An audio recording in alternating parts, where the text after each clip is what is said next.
کار بره در ارتباط جنسی، تکنیکی است به نام توقف و حرکت. توقف و حرکت، توقف و حرکت، این تکنیک رابطه جنسیه. غربی ها میگن stop and start، stop and start، توقف حرکت، توقف حرکت.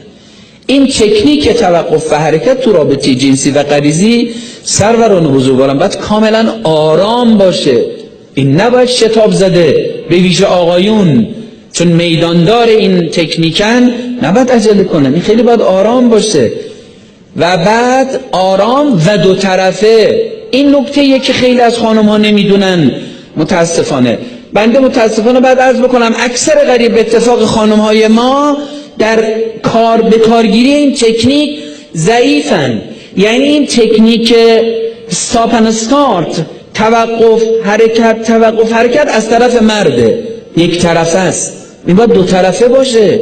زن هم باید همین حرکت توقف و حرکت رو داشته باشه، هر دو با هم. اینه که زن و مرد رو به اوج لذت میرسونه و مرد چقدر لذت میبره از این کار همسرش.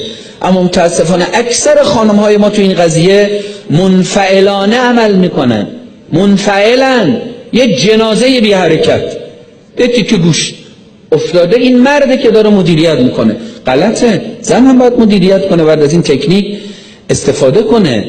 بعضی از خانم‌ها به طور حقیقی جنازن.